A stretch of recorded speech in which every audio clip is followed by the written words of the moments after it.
इस सीजन की ये पहली बर्फबारी है, उनको तो जंगल जाना ही पड़ता है भाई। 1600 रुपये रनिंग फिट, राई और पालक वगैरह तो हो ही जाते हैं भाई। अब चमकने लगा है बिसुड़ी ताल वाला पहाड़, अपने बजट में बैठना चाहिए सब कुछ। सुबह के 7:15 बजे जैसे बाहर निकले तो बाहर का माहौल देखिए। कल शाम की थोड़ी बहुत बारिश से ऊपर की चोटियों पे खूब सारी बर्फबारी हुई है और बर्फ से ढके हुए ये पहाड़ बड़े गजब के लग रहे हैं ऐसे में।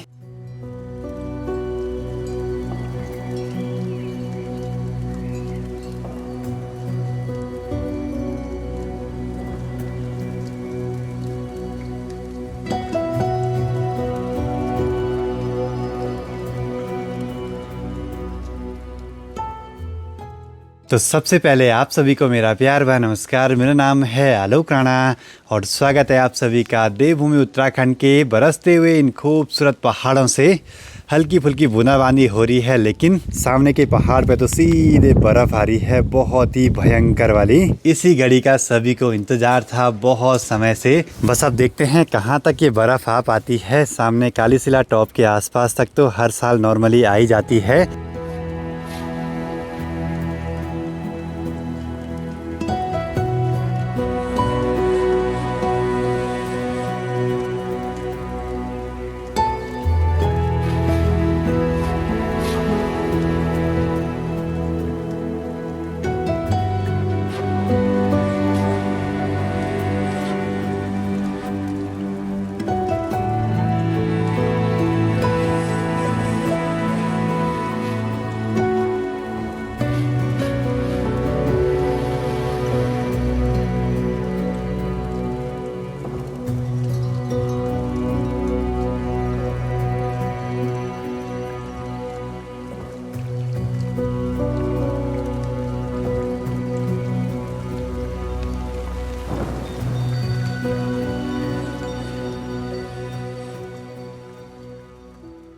थोड़ी सी ही बर्फबारी से सामने के पहाड़ देखिए सफ़ेद चादर से ढकने लगे हैं। ऊपर पहाड़ों में चीड़ और आसपास जितने भी पेड़ हैं उनकी पत्तियों पे खूब सारी बर्फ़ इकट्ठा हो गई है।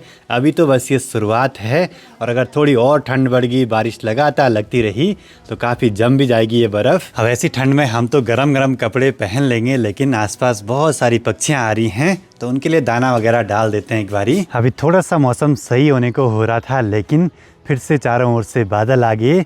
लगता है आज पूरे दिन भर मौसम ऐसे ही रहने वाला है। पर ऊपर चोटियों में जो बर्फबारी हुई है ना, वो जल्दी से पिघलती जा रही है।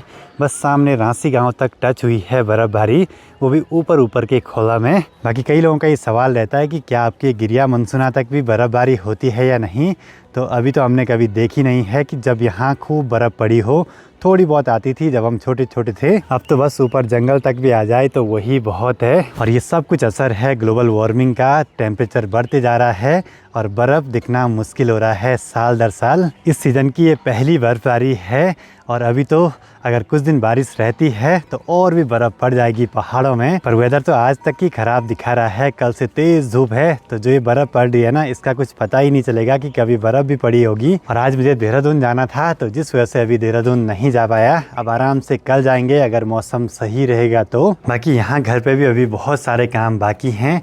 कल मैंने एक मिस्त्री को यहाँ की रेलिंग का जो डिज़ाइन है वो भेजा और रेट पूछा, तो कुछ ऐसा डिज़ाइन भेजा था मैंने जिसका रेट ठेकेदार ने बताया है 1600 रुपये रनिंग फिट। और सेम यही डिज़ाइन अगर मैं यहाँ स्टेयर पे लगवाता हूँ तो तब उसका रेट बोला 1800 रुपये रनिंग फिट हो रहा है। इसमें ग्लास है, 12 mm का टफन, 304 ग्रेड का स्टील, 18 गेज का। तो इसका रेट इतना पड़ रहा है भाई। देखते हैं डिज़ाइन या तो चेंज करना पड़ेगा या फिर किसी दूसरे से बात करनी पड़ेगी। अभी काम तो यहाँ पे बहुत सारे हैं, लेकिन बस अपने बजट में बैठना चाहिए सब कुछ, तभी काम करवाएंगे। तो चलिए जी अब एक बार चलते हैं परवाड़ी वाले घर की ओर। साथ ही माँ के साथ ज़रा बैंक में भी जाना है, कुछ कैश वगैरह निकाल देंगे।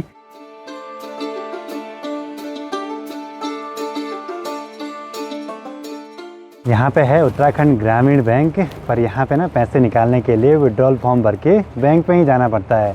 एटीएम की व्यवस्था अभी नहीं है। चलो जी बैंक का काम भी हुआ पूरा। सुबह तो एक बार ही लग रहा था कि मौसम सही होने वाला है, लेकिन ऊपर चोटियों में अभी भी कोरी बर्फ पड़ रही है लगातार। माँ को यहाँ से परवाड़ी वाले घर पे जाना है, वहाँ के काम तो बड़े जरूरी है भाई। हाँ तुमसे भी है ना कि भ्रमण पे अच्छा हाँ, सारे छोटे बच्चे जा रहे हैं बोल भ्रमण पे बोल। ठीक ठाक, प्रणाम प्रणाम प्रणाम प्रणाम प्रणाम प्रणाम प्रणाम प्रणाम प्रणाम।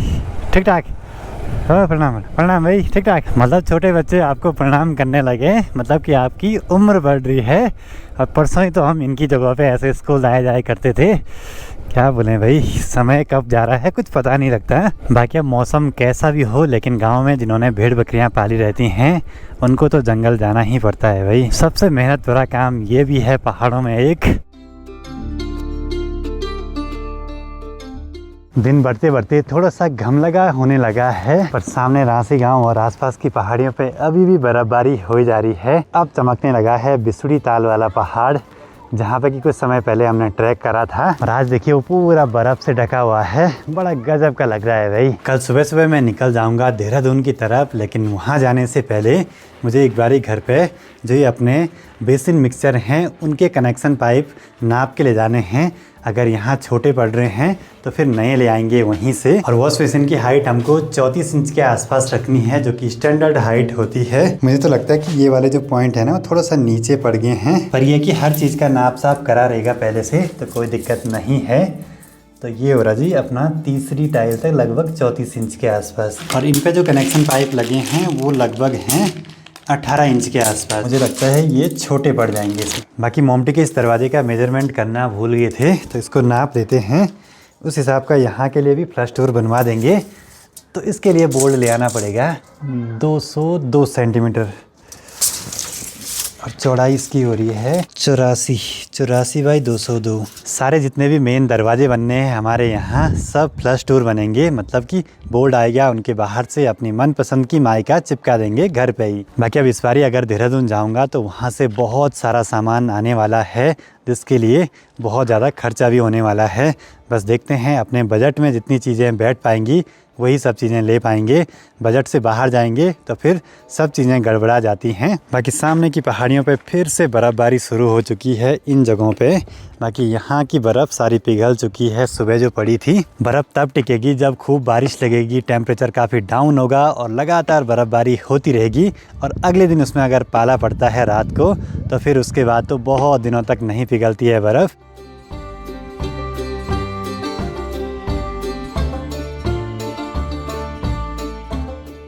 अब ना यहाँ धूप से उठने का तो बिल्कुल भी मन नहीं कर रहा है।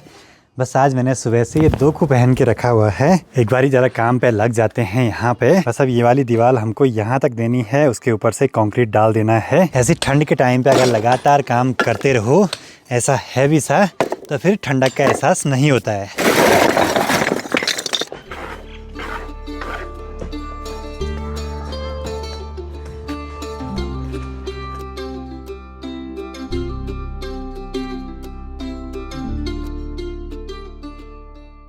तो अभी आज के दिन का हम आखिरी कंक्रीट डाल रहे हैं। बिल्कुल पतला सा मसाला बना रखा है आज।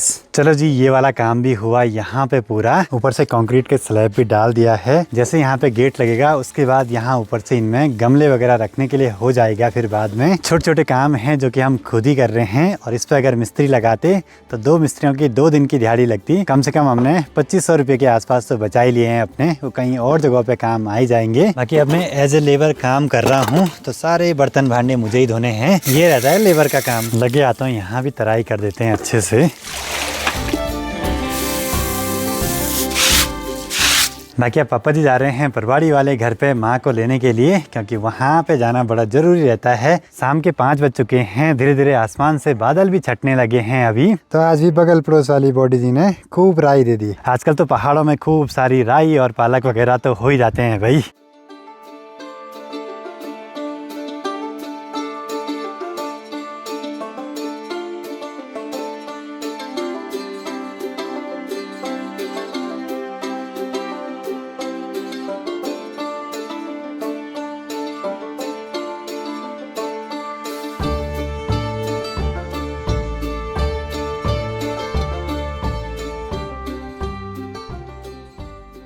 शाम के टाइम पे आसपास के पहाड़ों का माहौल बड़ा ही गजब का रहता है। ठीक सामने बिसुड़ी ताल वाले पहाड़ पे तो खूब सारी बर्फबारी होगी है, उसके पीछे के पहाड़ पे, और वहीं से कनेक्टेड हैं चोपता तुंगनाथ की पहाड़ियाँ। और कल से तेज़ धूप है तो फिर ये पूरी बर्फ़ पिघल जाएगी फिर से। बाकी माँ भी पहुँच चुकी हैं 5:30 बजे। इतना अंधेरा हो गया अभी।